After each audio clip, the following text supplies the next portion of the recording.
अस्सलाम वालेकुम friends, welcome back to my channel.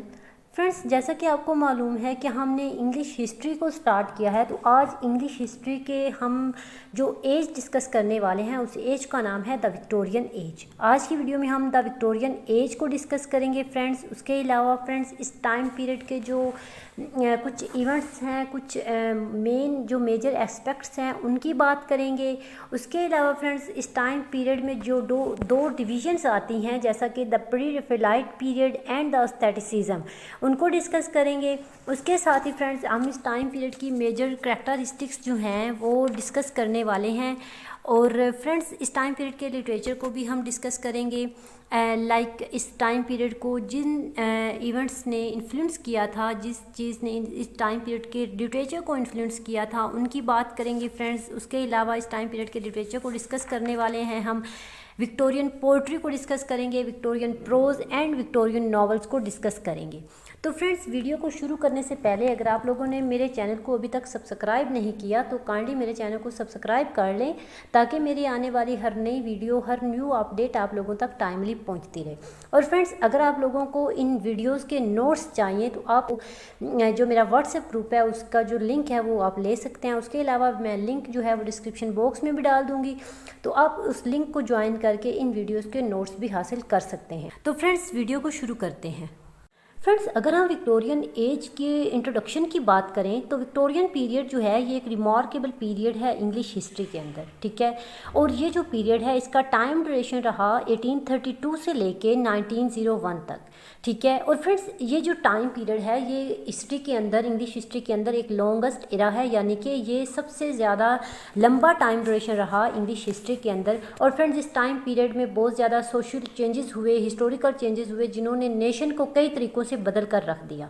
Friends इस टाइम पीरियड का जो स्टार्ट है वो कैसे होता है? फ्रेंड्स ये जो टाइम पीरियड है विक्टोरियन एज जो है ये स्टार्ट होती है 1832 में, और इसका जो एंड है वो होता है 1901 के ड्यूरिंग, ठीक है।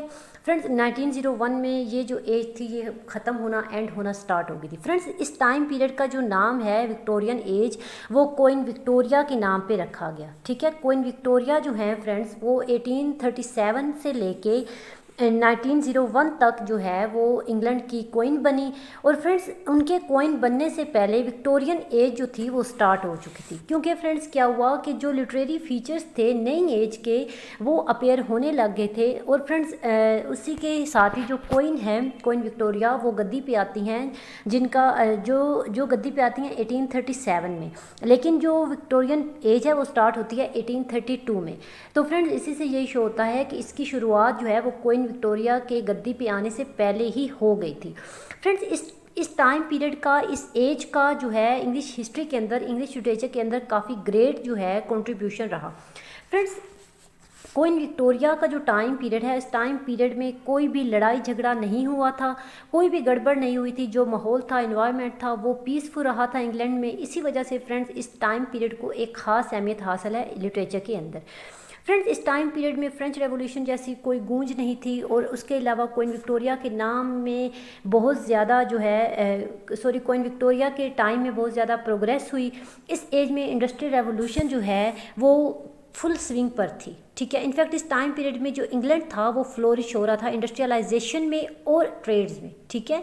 और फिर उसके अलावा क्या है कि जो इस टाइम पीरियड के रिप्रेजेंटेटिव पोइट हैं वो हैं लॉर्ड अल्फ्रेड टेनिसन। फ्रेंड्स इस एज को हम टेनिसन एज भी कहते हैं, क्योंकि ये जो पोइट हैं ये एक रिप्रेजेंटेटिव पोइट हैं विक्टोरियन पीरियड के। और 1877 में जो क्वीन विक्टोरिया थी वो इम्प्रेस बन गई इंडिया की। फ्रेंड्स इम्प्रेस बन गई, इम्प्रेस क्या होता है? इम्प्रेस होता है महारानी। क्वीन विक्टोरिया 1877 में इंडिया की महारानी बन चुकी थी, क्योंकि एक्चुअली 1857 में इंडिया में एक रिबेलियन हुआ था। 1857 में जैसा कि आप सबको मालूम होगा कि इंडिया में 1857 में एक रिबेलियन हुआ था अंग्रेज़ों के अगेंस्ट। तो फ्रेंड्स क्या हुआ कि रिबेलियन के बाद जो ईस्ट इंडिया कंपनी से गवर्नेंस ले ली गई और क्वीन को इम्प्रेस बना दिया गया इंडिया का। तो फ्रेंड्स यही वजह थी कि क्वीन विक्टोरिया को इंडिया का इम्प्रेस बना दिया गया।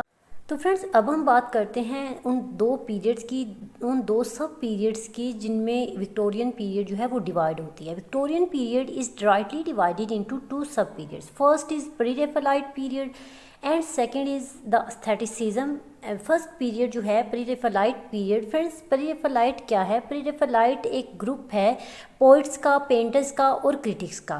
फ्रेंड्स 12 ईयर्स जो हैं from 1848 to 1860 is called pre Raphaelite period, क्योंकि फ्रेंड्स इस पीरियड में आर्टिस्टिक फॉर्म को यूज़ किया जाता है। ठीक है, इस पीरियड में जो वर्क था वो उसमें आर्टिस्टिक फॉर्म को यूज़ किया जो राफेल के पीरियड से पहले की थी।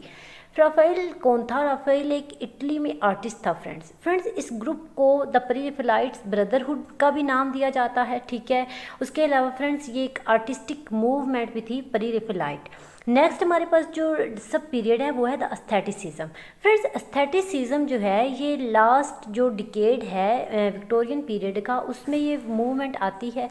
इस पीरियड को, इस मूवमेंट को हम जो है डिकेडेंस भी कहते हैं, क्योंकि फ्रेंड्स क्या हुआ कि इस टाइम पीरियड में जो विक्टोरियन पीरियड था वो डिके होने लग गया, because there was a fall and decay of Victorian period.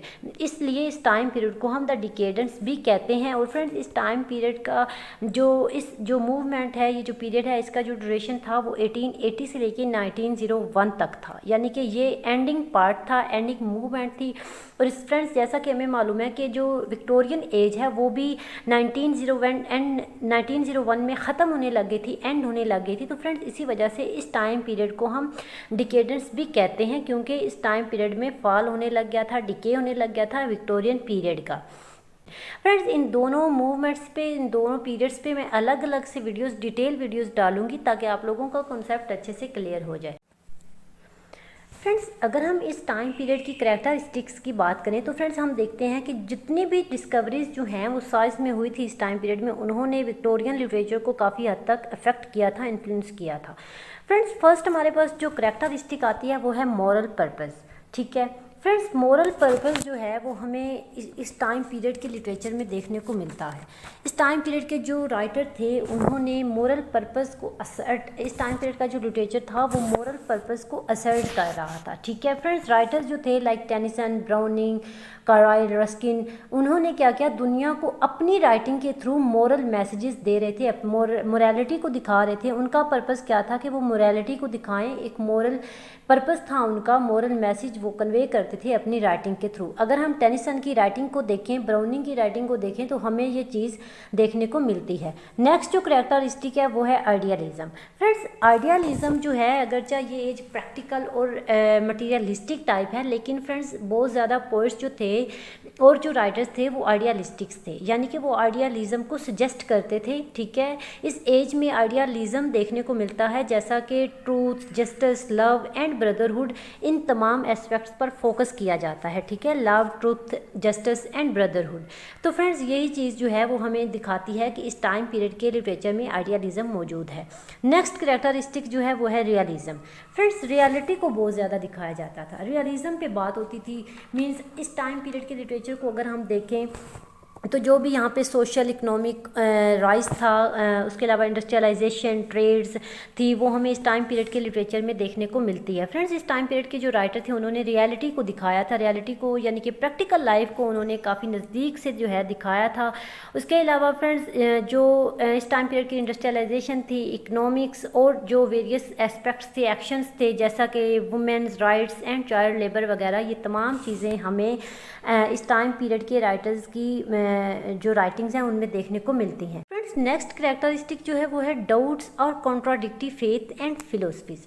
Friends इस एज को डाउट्स और कॉन्ट्राडिक्ट एज समझा जाता है इसके फेथ और फिलोसफीज की वजह से।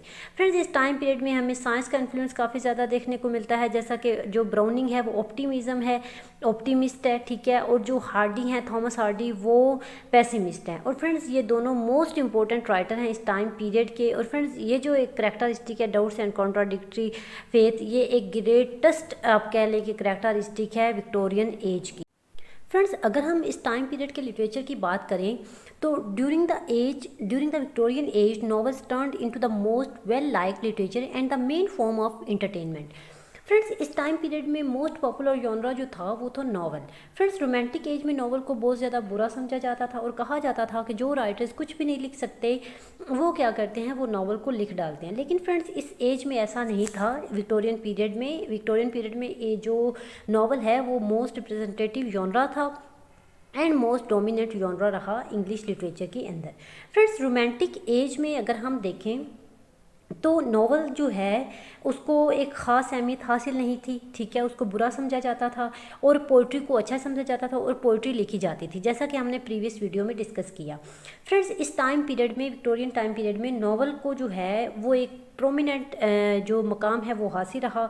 और फ्रेंड्स ये नहीं है कि यहाँ पे इस टाइम पीरियड में पोइट्री पे वर्क नहीं हुआ था, फ्रेंड्स पोइट्री पे भी वर्क हुआ था, लेकिन फ्रेंड्स नॉवल जो है वो इस टाइम पीरियड में मोस्ट पॉपुलर था, क्योंकि नॉवल पे जो है बहुत ज़्यादा काम हुआ था विक्टोरियन पीरियड में। उसके अलावा friends after romantic revival Victorian literature enters into new period. Romantic revival के बाद जो विक्टोरियन लिटरेचर था वो एक नए पीरियड में एंटर होता है और एक नए टाइप की राइटिंग जो है वो हमें सामने आती हैं, हमें देखने को मिलती हैं। फ्रेंड्स अब हम बात करते हैं उन इन्फ्लुएंसेस की जिन्होंने लिटरेचर को अफेक्ट किया था। किस लिटरेचर को? विक्टोरियन लिटरेचर को। विक्टोरियन लिटरेचर को अफेक्ट किया था इंडस्ट्रियल रेवोल्यूशन ने। फ्रेंड्स एग्रीकल्चर बेस्ड सोसाइटी थी, तो एग्रीकल्चर बेस्ड सोसाइटी जो है वो इंडस्ट्रियल सोसाइटी में डेवलप हो गई। क्या हुआ कि इस टाइम पीरियड के लिटरेचर में इस इंडस्ट्रियल रेवोल्यूशन का बहुत ज़्यादा इन्फ्लुएंस है। बहुत ज़्यादा राइटर्स जो हैं उन्होंने इस पर बढ़ चढ़ कर लिखा। अगर आप विक्टोरियन राइटिंग को पढ़ते हैं तो आपको मोस्टली जो इंडस्ट्रियलाइजेशन है या इंडस्ट्रियल रेवोल्यूशन है उसके जो इन्फ्लुएंसेस हैं वो देखने को मिलेंगे। नेक्स्ट जो इन्फ्लुएंस है वो है Darwin theory. Friends Darwin theory, इनका मानना था कि इंसान पहले बंदर था, और फ्रेंड्स इस थ्योरी ने भी इंग्लिश लिटरेचर के अंदर जो है वो काफ़ी मेजर रोल प्ले किया। नेक्स्ट जो इन्फ्लुएंस है जिसने विक्टोरियन लिटरेचर को इन्फ्लुएंस किया था वो है expanding British empire. Friends expanding British empire इस टाइम में बहुत बड़ा बन चुका था, यानी कि जो ब्रिटिश एम्पायर था वो बहुत बड़ा बन चुका था, ठीक है। इसका असर हम लिटरेचर पर भी पड़ा। As we know that literature is mirror of society. तो फ्रेंड्स जो भी सोसाइटी में होगा वो हमें लिटरेचर में देखने को मिलेगा। तो अगर आप विक्टोरियन राइटिंग को पढ़ेंगे तो आपको ब्रिटिश एम्पायर का एक बहुत बड़ा इन्फ्लुएंस जो है वो देखने को मिलेगा। उसके बाद फ्रेंड्स आ जाती है डाइवर्सिफिकेशन। फ्रेंड्स इस टाइम पीरियड में डाइवर्सिफिकेशन भी बहुत ज़्यादा हुई थी, ठीक है। नई नई चीज़ें हमें देखने को मिली थी, नए नए थीम्स, जॉनरास और स्टाइल जो हैं वो अपेयर हो रहे थे लिटरेचर के अंदर।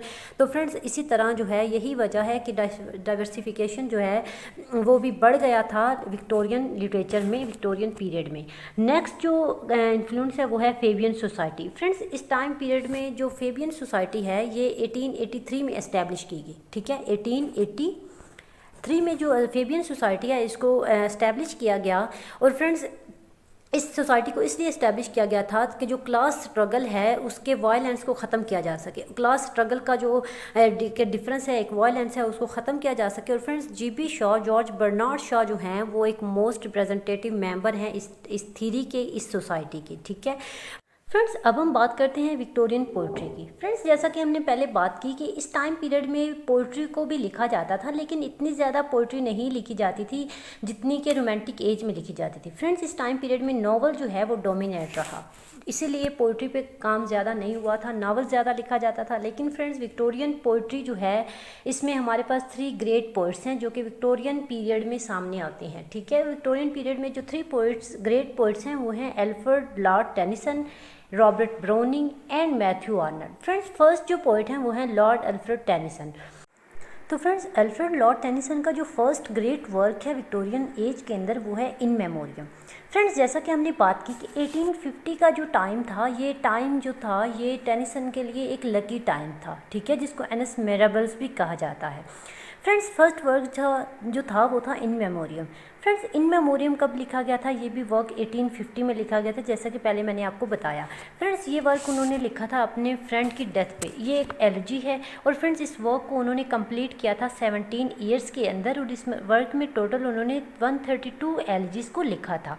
फ्रेंड्स इस वर्क को क्वीन विक्टोरिया ने काफ़ी ज़्यादा पसंद किया था, और इस वर्क को जो है इसका जो ओरिजिनल टाइटल था वो था the way of the soul, the way of the soul, ठीक है, ये आपको याद रखना नाम। उसके अलावा फ्रेंड्स इस वर्क को उन्होंने आयम्बिक पेंटामीटर में लिखा था, ठीक है। और फ्रेंड्स इसमें जो राइमिंग स्कीम थी वो थी ABBA, ठीक है। ए को उन्होंने राइमिंग स्कीम को यूज़ किया था। इन मेमोरियम स्टैंजा में उन्होंने इस वर्क को लिखा था।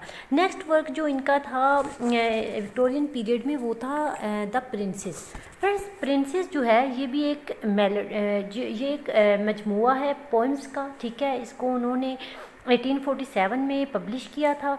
और फ्रेंड्स ये एक लॉन्ग नरेटिव पोइम है द प्रिंसेस। इसको इन्होंने ब्लैंक वर्स में लिखा।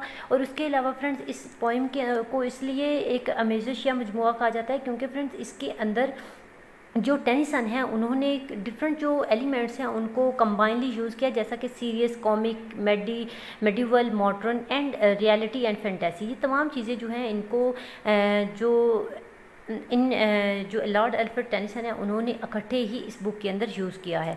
नेक्स्ट इनका ग्रेट वर्क है मॉड। फ्रेंड्स मॉड वर्क जो है ये 1855 में लिखा गया, पब्लिश हुआ सॉरी। उसके अलावा फ्रेंड्स इसको मोनोड्रामा कहा जाता है। ये कलेक्शन ऑफ पोइम्स है, ठीक है। उसके अलावा फ्रेंड्स ये भी एक ग्रेटेस्ट वर्क है लॉर्ड अल्फ्रेड टेनिसन का, जो कि उन्होंने विक्टोरियन एज में लिखा। नेक्स्ट वर्क है the lotus eater. Friend lotus eater भी एक मोस्ट इंपॉर्टेंट ड्रामेटिक मोनोलॉग है और फ्रेंड्स ये इन्होंने 1832 के अंदर लिखा था द लोटस ईटर। फ्रेंड्स ये जो पोइम है द लोटस ईटर ये एक ड्रामेटिक मोनोलॉग है और इस पोइम का जो सोर्स है इसको होमर का जो वर्क है ओडेसी वहाँ से लिया गया, मीन्स उस बुक से इंस्पायर होकर इन्होंने इस बुक को लिखा था। और फ्रेंड्स इस पोइम को उन्होंने स्पेंसेरियन स्टैंजा में लिखा था और इसकी जो राइमिंग स्कीम थी वो A B and B C थी, ठीक है।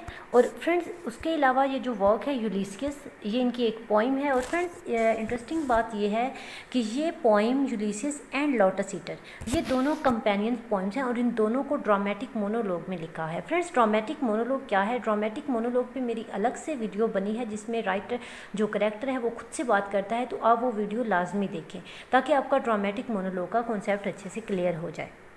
फ्रेंड्स लोटस ईटर एंड यूलिसियस ये दोनों कंपेनियन पोइम्स हैं और फ्रेंड्स इस पोइम को लॉर्ड अल्फ्रेड टेनिसन ने ब्लैंक वर्स में ही लिखा था और इस पोइम को 1842 के अंदर कंप्लीट किया था। नेक्स्ट राइटर है हमारे पास Robert Browning. Friends Robert Browning 1812 में पैदा हुए थे, ठीक है, और 1889 में इनकी डेथ हुई थी। 1889 में इनकी डेथ हुई थी। फ्रेंड्स आपको ये date of birth and death याद रखनी है, ठीक है। फ्रेंड्स रॉबर्ट ब्राउनिंग जो हैं ये पैदा हुए थे कैम्बरवेल इंग्लैंड के अंदर। उसके अलावा फ्रेंड्स इनको वेडिड लव का पोइट माना जाता है। कहा जाता है कि browning is a poet of wedded love. Mostly poets का मानना है, राइटर्स का मानना है कि इनका जो मेन ड्रॉबैक्स है वो है ऑब्सक्योरिटी, लेकिन जो चेस्टरटन है वो कहते हैं कि ब्राउनिंग की पोइट्री मुश्किल नहीं होती बल्कि इसके पास काफ़ी नई चीज़ें होती हैं बताने के लिए, जिसकी वजह से राइटर्स को बाकी लोगों को लगता है कि इसकी पोइट्री जो है वो ऑब्सक्योर होती है या उसके वर्क्स में ऑब्सक्योरिटी मौजूद होती है। फ्रेंड्स रॉबर्ट ब्राउनिंग जो हैं ये मास्टर हैं ड्रामेटिक मोनोलॉग के। इन्होंने एलिजाबेथ बैरेट ब्राउनिंग से शादी की थी 1846 के अंदर, ठीक है। 1846 में इन्होंने एलिजाबेथ बैरेट ब्राउनिंग से शादी की थी। उसके अलावा फ्रेंड्स ये ग्रेटेस्ट राइटर हैं, पोइट हैं विक्टोरियन पीरियड के और इन्होंने अपने बहुत ज़्यादा वर्क्स लिख के विक्टोरियन पीरियड में काफ़ी ग्रेट कंट्रीब्यूशन जो है वो किया। फ्रेंड्स रॉबर्ट ब्राउनिंग जो हैं इन्होंने खुद से काफ़ी ज़्यादा सीखा था। इन्होंने पोइट्री लिखना शुरू की थी एट द एज ऑफ 12, यानी कि 12 साल की उम्र में इन्होंने पोइट्री को लिखना स्टार्ट कर दिया था। उसके अलावा फ्रेंड्स इन्होंने अपने फादर की जो बुक्स थी जो कि हिस्ट्री पे बेस्ड 6000 बुक्स को इन्होंने पढ़ा था, इन्होंने रीड किया था। और उसके अलावा फ्रेंड्स इन्होंने मोस्टली जो राइटिंग एक्सपीरियंस है या जो राइटिंग नॉलेज है वो अपने फादर की बुक से ही लिया था। एट द एज ऑफ 16 ही अटेंडेड कॉलेज बट लेफ्ट। उन्होंने 16 साल की उम्र में कॉलेज ज्वाइन किया था लेकिन कॉलेज छोड़ दिया था। और फ्रेंड्स इनके ग्रेटेस्ट वर्क हमारे पास काफ़ी मौजूद हैं, कुछ माइनर वर्क्स हैं, कुछ मेजर वर्क्स हैं। तो जो इनके मेजर वर्क्स हैं हम उनको डिस्कस कर लेते हैं। फर्स्ट इनका जो हमारे पास वर्क है वो है man and women. Friends man and women ये एक वर्क है इनका जिसको इन्होंने 1855 के अंदर लिखा था, ठीक है। जब इनकी वाइफ की डेथ हुई थी तो 1855 में इसको इन्होंने लिखा था और ये एक कलेक्शन है ड्रामेटिक मोनोलॉग्स की। मैन एंड वुमेन जो है ये एक कलेक्शन है ड्रामेटिक मोनोलॉग की। जैसा कि मैंने आपको बताया he is master in dramatic monologue, तो इनको मास्टर ऑफ ड्रामेटिक मोनोलॉग भी कहा जाता है। नेक्स्ट इनका वर्क है Andrea del Sarto. Friends Andrea del Sarto and Fra Lippo Lippi ये दोनों वर्क्स आर्ट एंड पेंटिंग पे बेस्ड हैं, ठीक है। और उसके अलावा फ्रेंड्स रॉबर्ट ब्राउनिंग ने एक वर्क लिखा था रिंग एंड द बुक्स। ये जो वर्क है ये एक वर्स नावल है जो कि बेस्ड है 21,000 लाइन्स पे, ठीक है। 21,000 लाइन्स पे बेस्ड है और ये पब्लिश हुआ था 4 वॉल्यूम्स में। ये एक मोर इम्पोर्टेंट वर्क है रॉबर्ट ब्राउनिंग का। उसके अलावा फ्रेंड्स ये जो बुक है ये इन्होंने पब्लिश करवाई थी 1868 के अंदर, ठीक है। 1868 के अंदर ये वर्क पब्लिश हुआ था। और फ्रेंड्स इसमें जैसा कि मैंने आपको बताया कि 21,000 लाइन्स थी और ये इनका फेमस वर्क है। और उसके अलावा फ्रेंड्स ये ग्रेटेस्ट कंट्रीब्यूशन है उसका रॉबर्ट ब्राउनिंग का। फ्रेंड्स रॉबर्ट ब्राउनिंग ने अपने एक वर्क पिपा पासिस के अंदर एक फ्रेज़ जो थी वो लिखी थी जो लिखा जाता है कि God is in heaven, God is in his heaven and all is right with the world. Friends ये इन्होंने पिपा पासिस में लिखा था 1841 के अंदर, जो कि एक कंट्रास्ट है थॉमस हार्डी की phrase God is not in heaven and everything is bad with the world, जो कि थॉमस हार्डी ने Tess of the d'Urbervilles में लिखा था। तो फ्रेंड्स ये तो था कुछ वर्क्स रॉबर्ट ब्राउनिंग के और उनकी लाइफ के बारे में आप जाना। फ्रेंड्स नेक्स्ट राइटर है हमारे पास Matthew Arnold. Friends Matthew Arnold का नाम तो आपने सुना ही होगा। ग्रेट एजुकेशनिस्ट हैं, क्रिटिक्स हैं और विक्टोरियन पोइट हैं। फ्रेंड्स इन्होंने एसेज भी लिखे थे, ये प्रोज राइटर भी हैं विक्टोरियन पीरियड के। उसके अलावा फ्रेंड्स ये पैदा हुए थे 1822 में और इनकी डेथ हुई थी 1888 के अंदर, ठीक है। आप लोगों को ये टाइम, ये date of birth and date of death याद रखनी है। फ्रेंड्स जो मैथ्यू आर्नल्ड हैं ये पैदा हुए थे लेलहम सरे इंग्लैंड के अंदर। और फ्रेंड्स इन्होंने जो एजुकेशन हासिल की थी वो उन्होंने ऑक्सफोर्ड यूनिवर्सिटी से हासिल की थी, ठीक है। इनके जो फादर थे थॉमस आर्नल्ड वो हेड मास्टर थे और एजुकेशनल रिफॉर्मर थे फ्रेंड्स। उसके अलावा फ्रेंड्स इन्होंने काफ़ी ज़्यादा पोइम्स लिखी थी। इन्होंने अपना एक फ़र्स्ट जो वॉल्यूम है पोइम्स का 1849 में उसको पब्लिश करवाया था, ठीक है। 1849 में उन्होंने अपने वर्क को पब्लिश करवाया। इसके अलावा फ्रेंड्स इन्होंने 2 ईयर्स तक क्लासिक को सीखा, ठीक है। एंड लेटर इन 1851 ही was appointed as an inspector of school for 35 years, यानी कि जिस स्कूल के अंदर इनके फादर हेड मास्टर थे उसी स्कूल के अंदर फ्रेंड्स इन्होंने सिखाया क्लासिक्स को 2 साल के लिए। और फिर बाद में 1851 में इनको वहाँ का इंस्पेक्टर ऑफ स्कूल जो है वो मुकर्रर कर दिया गया। इन्होंने एक और लिखी थी ऑन वेस्टमिनिस्टर एबे on death of his friend dean Stanley. Dean Stanley जो इनके दोस्त हैं उनकी डेथ पर इन्होंने एक और लिखा था जिसका नाम था ऑन वेस्टमिनिस्टर एबे। फ्रेंड्स मैथ्यू आर्नल्ड जो हैं ये ग्रेट क्लासिसिस्ट भी हैं, ये बर्न क्लासिसिस्ट हैं, ठीक है। ये क्रिटिसिज्म में बहुत ज़्यादा मींस ये क्रिटिसाइज़ बहुत ज़्यादा करते हैं वर्क्स को। क्रिटिक हैं फ्रेंड्स, एजुकेशनलिस्ट हैं, उसके अलावा पोइट हैं, एसेइस्ट हैं, प्रोज राइटर हैं विक्टोरियन एज के। फ्रेंड्स अगर हम इनके वर्क्स के बारे में बात करें तो इनका जो ग्रेट वर्क हमारे पास सामने मौजूद है वो है डॉवर बीच। फ्रेंड्स डॉवर बीच इन्होंने लिखा था 1867 के अंदर और ये एक शॉर्ट लिरिक पोइम है जो कि पब्लिश हुई थी 1867 के अंदर। उसके अलावा फ्रेंड्स नेक्स्ट इनका वर्क है स्कॉलर जिप्सी। स्कॉलर जिप्सी जो है फ्रेंड्स 1853 में इसको 1853 में इसको लिखा था। और फ्रेंड्स ये जो वर्क है ये बेस्ड है इंसिडेंट पर, मींस इसमें जो एक करेक्टर है उस करेक्टर के इंसिडेंट पर ये वर्क बेस्ड है। और फ्रेंड्स इसमें इम्पोस्टर्स और जिप्सी की बात की गई है। नेक्स्ट जो मोस्ट इम्पोर्टेंट इनका वर्क है वो है रुग्बे चैपल। फ्रेंड्स रुग्बे चैपल जो है ये भी इनका अनदर इम्पोर्टेंट वर्क है। ये एक पोइम है जिसको इन्होंने 15 ईयर्स बाद लिखा था अपने फादर की डेथ की, यानी कि अपने फादर के मरने के बाद 15 ईयर्स बाद इन्होंने इस पोइम को लिखा था और ये एक एलजी थी इनके फादर की डेथ पे।